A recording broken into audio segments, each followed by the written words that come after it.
বন্ধুরা, আজকে আমি লাওসের ভিয়েন্টিয়ান থেকে হো চি মিন সিটিতে যাব। ভিয়েতনামের প্রচুর যাত্রী এখান থেকে ভিয়েতনাম যায়। এটা কাস্টম ইমিগ্রেশন শেষ করে আমি ভিয়েন্টিয়ান এয়ারপোর্টে আমার ফ্লাইট ভিটজেট এয়ারওয়েজে। ফ্লাইট কিছুটা বিলম্বে ছাড়বে। আমার 22 ঘন্টা ট্রানজিট হো চি মিন সিটিতে। আমরা বিমানের জন্য অপেক্ষা করছি, একটু পরে আমাদের বোর্ডিং হবে এবং আমার মনে হয় পুরো ফ্লাইটটা ফুল, প্রচুর যাত্রী এরা লাওস থেকে ভিয়েতনাম বেড়াতে যায় এবং এটা বাজেট এয়ারলাইন্স। আমরা এখন বিমানের দিকে যাচ্ছি। ছোট্ট এয়ারপোর্ট কিন্তু খুব সুন্দর পরিষ্কার পরিচ্ছন্ন। এখানে একজন এয়ার ক্রু সে ব্যস্ত মোবাইল ফোন নিয়ে। এটা আমাদের বিমান, আমরা এই বিমানে এখন উঠব। এটা ভিটজেট এয়ারে আমার দ্বিতীয় যাত্রা। 2 বছর আগে আমি হো চি মিন সিটি থেকে ফুকেট গিয়েছিলাম। এটা এয়ারবাস 320, সাধারণত 180 থেকে 190 সিটের, কিন্তু ইউরোপের বাজেট এয়ারলাইন্সের চেয়ে অনেক ভালো, লেগ রুম বেশ ভালো। আমরা হো চি মিন সিটিতে চলে আসছি। এটা রাতের বেলা, এখন বাজে প্রায় 9টা। প্রচুর ট্যুরিস্ট, বিশাল লাইন। এটা ইমিগ্রেশনে প্রায় ঘন্টাখানে লেগে গেল এবং ইমিগ্রেশন থেকে আমি বের হলাম।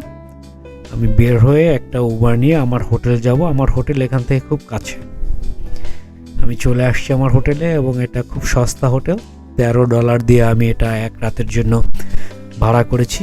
কোনো ব্রেকফাস্ট নাই, কেন ভিয়েতনামে খাবার বা অন্যান্য যাতায়াত খুবই সস্তা, যার জন্য প্রচুর বিদেশিরা ভিয়েতনাম ভ্রমণে আসে। আর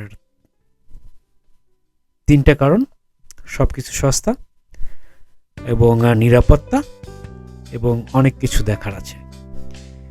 দেখেন, মাত্র $13 হোটেল, সুন্দর একটা রুম, এয়ার কন্ডিশন,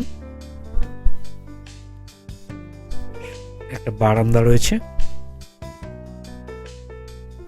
এটা ছোট একটা বাথরুমটা বেশ ছোট। এটা আমার হোটেলের বাইরে।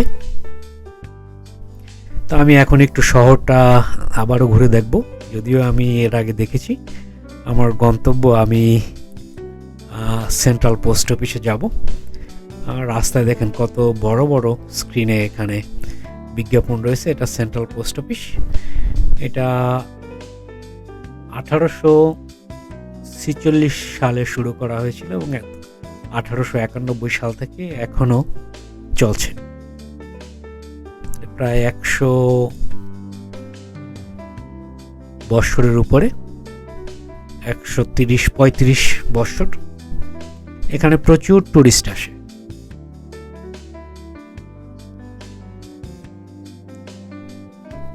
এবং হো চি মিন সিটিতে এর আশেপাশে আপনি হেঁটে সবকিছু দেখতে পারবেন।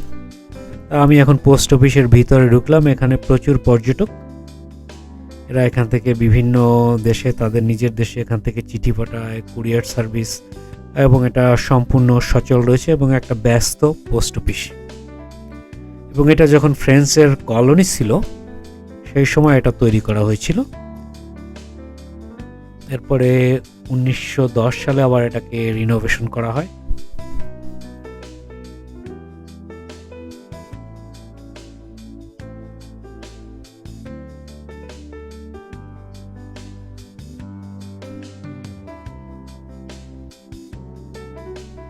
এখানে কিছু টুরিস্ট তারা বসে আড্ডা দিচ্ছেন। এখানে তারা অনেকে খামের উপরে অ্যাড্রেস লিখছেন।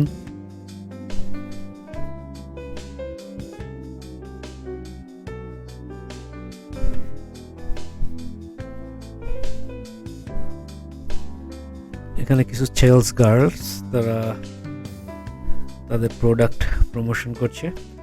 ভিয়েতনামে এটা প্রচুর এই ধরনের ড্রেস পরে মেয়েরা।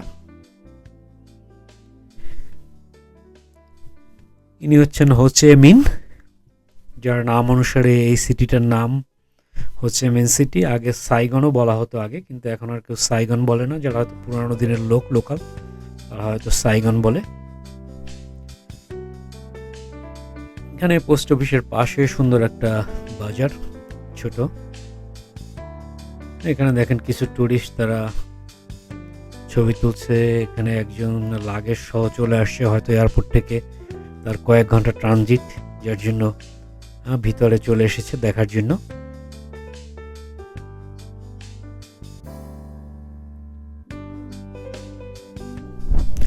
বৃষ্টি ছিল আজকে সকালে বেশ। এটা একটা বিখ্যাত church, Notre Dame cathedral, Saigon. এটা 1877 সালে শুরু করা হয়েছিল এবং 1880 সালে এটা শেষ করা হয়েছে। এটা লাল ব্রিকের এবং এই ব্রিকগুলি সব ফ্রান্স থেকে আনা হয়েছিল। এটা গত বছর থেকে আমি দেখছি যেটা আসলে রিনোভেশনের কাজ চলছে, এখনো শেষ হয় নাই। যার জন্য ভিতরটা অল্প সময়ের জন্য যখন সার্ভিস হয় সানডে তখনই সকলে যেতে পারে, কিন্তু অন্য সময় যাওয়া যায় না। এটা শহরের কিছু দৃশ্য, প্রচুর ফুল রয়েছে রাস্তায় এবং রাস্তাঘাটও বেশ সুন্দর, পরিষ্কার পরিচ্ছন্ন।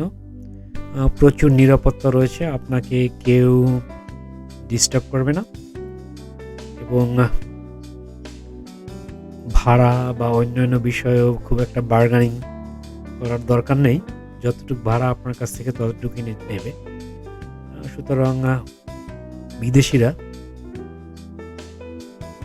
যাতে এই দেশে নিরাপদে চলাফেরা করতে পারে সেটার সব ব্যবস্থাই ভিয়েতনাম সরকার করেছে, যার জন্য প্রতি বছর 2,12,00,000 টুরিস্ট ভিয়েতনাম ভ্রমণ করে। আমি একটু উবার নিলাম, অল্প বয়সী ছেলেটা খ্রিস্টান কিন্তু ইংরেজি বোঝে না, যার জন্য গুগল অ্যাপে ওর সাথে কথা বললাম। আমি এখন হোটেলে যাব, হোটেল থেকে এয়ারপোর্টে যাব। এই ছিল 22 ঘন্টার ট্রানজিট। ভালো থাকবেন বন্ধুরা।